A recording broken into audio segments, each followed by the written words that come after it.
Hi friends, അസ്സലാമു അലൈക്കും. എല്ലാവർക്കും നമസ്കാരം. ഇന്നൊരു മത്തിക്കറിയുടെ റെസിപ്പിയുമായിട്ടാണ് വന്നിട്ടുള്ളത്. പെട്ടെന്ന് ഉണ്ടാക്കാൻ പറ്റിയ നല്ല ഒരു കറിയാണ് കേട്ടോ. ഒരു നാടൻ കറിയാണ്. അപ്പോൾ അതെങ്ങനെ ഉണ്ടാക്കുന്നത് നോക്കാം. അതിന് വേണ്ടി ഞാൻ ചെറിയ ഉള്ളിയാണ് എടുത്തിട്ടുള്ളത്. അതൊരു കപ്പിൻ്റെ അടുത്തൊക്കെ ഉണ്ട്. പിന്നെ വറ്റൽമുളക് എടുത്തിട്ടുണ്ട്.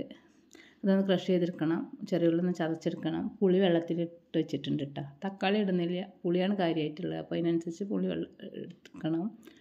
ഒരു ചട്ടിയൊക്കെ എടുത്ത് മൺചട്ടി എടുത്ത് അതിലേക്ക് ഞാൻ 2 ടേബിൾ സ്പൂണ് എൻ്റെ അടുത്തുണ്ട് 2 ടേബിൾ സ്പൂൺ ഇല്ല അതിൻ്റെ അടുത്ത് ചതച്ച മുളക് ഇട്ട് കൊടുത്ത്, ചെറിയുള്ളി ചതച്ചത്, ഉപ്പ്, 1/2 ടീസ്പൂണ് മഞ്ഞൾപ്പൊടി ഇട്ട് കൊടുത്തിട്ടുണ്ട്. പിന്നെ മത്തി ഇതാ നന്നാക്കി വെച്ചിട്ടുണ്ട്.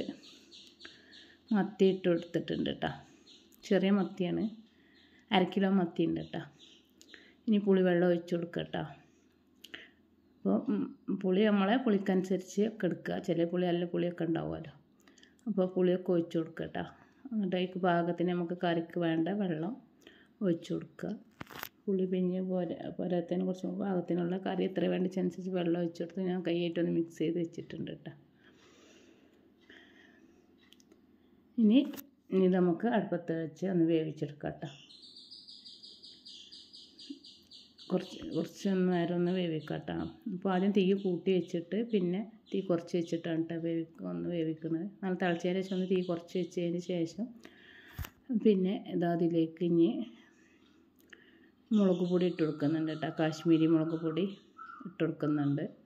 2 ടീസ്പൂണ് കാശ്മീരി മുളക് പൊടി ഇട്ട് കൊടുക്കുക. പിന്നെ മുളക് ഒക്കെ എരിവിനനുസരിച്ച് എടുക്കുക കേട്ടോ, മുളക് പൊടിയൊക്കെ. അങ്ങനെ അത് ഇട്ട് കൊടുത്തിട്ട് കറിവേപ്പില ഇട്ട് കൊടുത്തിട്ട് ഇതൊന്നും കൂടി ഒന്ന് തീ കുറച്ച് മൂടി വെച്ച് ഇട്ട് കുറച്ച് നേരം കൂടി ഒന്നുകൊണ്ട് വറ്റിട്ടിട്ട് കുറച്ചും കൂടി ഒന്ന് കറി വറ്റും വേണം.